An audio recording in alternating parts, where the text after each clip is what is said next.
বাবরি মসজিদ বানাতে পারবে না। বাবরি মসজিদ বানাতে গেলে বাবার কাছে পাঠিয়ে দেবো আমরা। ভারতের পশ্চিমবঙ্গে নতুন বাবরি মসজিদ নির্মাণ প্রসঙ্গে এভাবেই হুমকি দেন ভারতীয় জনতা পার্টি বিজেপির নেতা অর্জুন সিং। শুধু তিনিই নন, তার মতো কট্টরপন্থী আরও অনেক বিজেপি নেতাই সাম্প্রতিক মসজিদ নির্মাণ ইস্যুতে একের পর এক হুমকি-ধামকি ও বিস্ফোরক মন্তব্য করে চলেছেন। অন্যদিকে হিন্দুত্ববাদীদের এমন ভয়ভীতি ও কড়া কথার আক্রমণে একেবারে চুপচাপ বসে নেই নতুন বাবরি মসজিদ নির্মাণের ঘোষণাদাতা হুমায়ুন কবির। দীপ্ত কণ্ঠে সাফ জানিয়ে দিয়েছেন, যত বাধাই আসুক না কেন মুর্শিদাবাদের মাটিতে নতুন বাবরি মসজিদ নির্মাণ তিনি করবেনই করবেন। আর কোনো শক্তি নাই এটা রুখে। ওপেনিং এর দিন জল করবে বাবরি মসজিদ। ১৬ শতকে নির্মিত ঐতিহাসিক বাবরি মসজিদ ধ্বংসের ৩৩ বছর পূর্তির দিনে গত ৬ ডিসেম্বর পশ্চিমবঙ্গের মুর্শিদাবাদ জেলার বেলডাঙ্গা এলাকায় একই নামে দ্বিতীয় আরেকটি মসজিদের ভিত্তি স্থাপন করা হয় এবং এ নিয়ে গোটা ভারত, বিশেষ করে পশ্চিমবঙ্গে চরম উত্তেজনা বিরাজ করছে। একের পর এক কথার আক্রমণ আর পাল্টা আক্রমণে উত্তেজনার পারদ যেন ক্রমেই বেড়েই চলেছে। কলকাতার গণমাধ্যমগুলোও বাবরি মসজিদ নিয়ে তুলকালাম বঙ্গ রাজনীতি, ধর্মের নামে ভোটের অঙ্ক কষতেই মসজিদ সমীকরণ, ২৬-এর নির্বাচনের আগে ধর্মযুদ্ধ, এমন সংবাদ শিরোনাম করে আগুনে ঘি ঢালছে।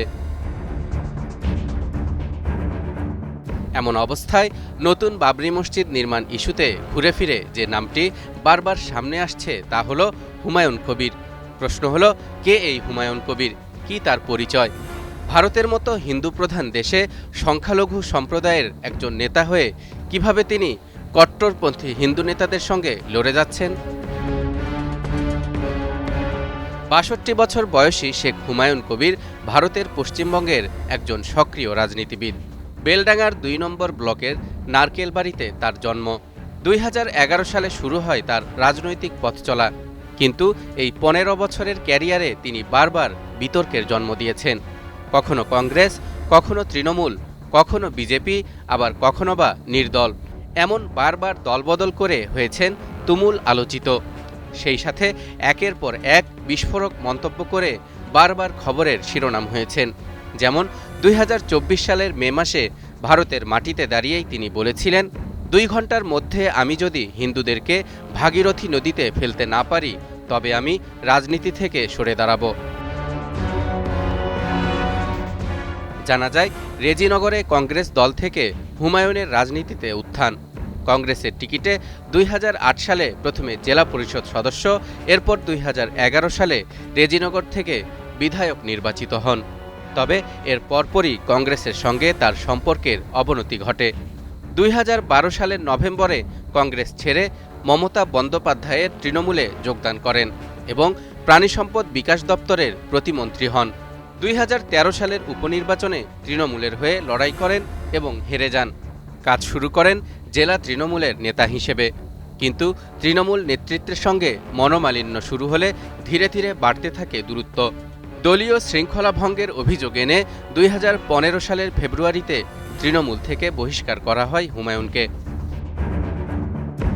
২০১৬ সালে বিধানসভা নির্বাচনে রেজিনগর আসন থেকে স্বতন্ত্র প্রার্থী হিসেবে ভোটে দাঁড়ান এবং হেরে যান।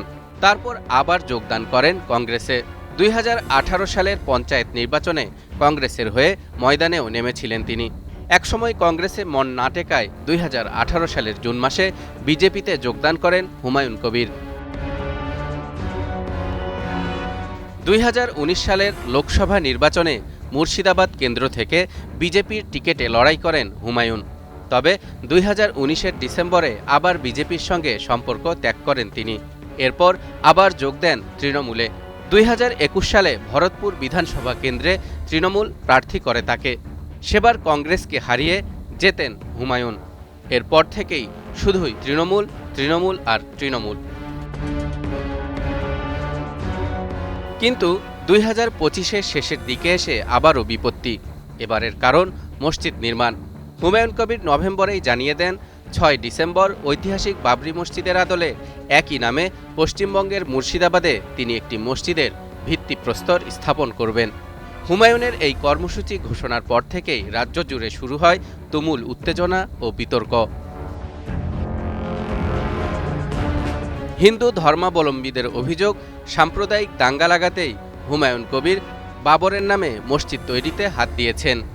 কিন্তু হুমায়ুন হিন্দুদের প্রতি পাল্টা প্রশ্ন ছুড়ে বলেন, দীঘায় যদি জগন্নাথ মন্দির হতে পারে আর সরকার ক্লাবগুলোকে পুজোর অনুদান দিতে পারে, তাহলে মুসলিমদের জন্য একটি মসজিদ নির্মাণ করা যাবে না কেন? এর মধ্যেই গত ৩ ডিসেম্বর শৃঙ্খলা ভঙ্গের অভিযোগে আবারও তাকে বহিষ্কার করে তৃণমূল। কিন্তু শেষ পর্যন্ত হুমায়ুন বাবরি মসজিদ নির্মাণের সিদ্ধান্তে অটল থাকেন এবং সকল জল্পনা কল্পনার অবসান ঘটিয়ে বিপুল মানুষের উপস্থিতিতে ৬ ডিসেম্বর নতুন বাবরি মসজিদের ভিত্তি স্থাপন করেন।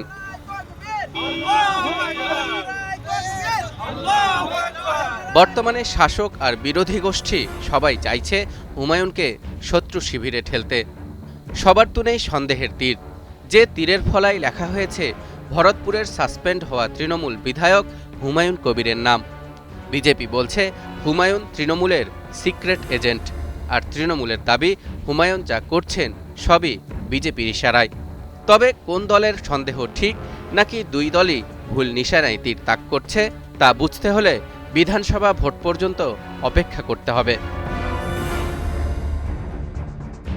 তালহা ইবনে রেজা, নিউজ 24।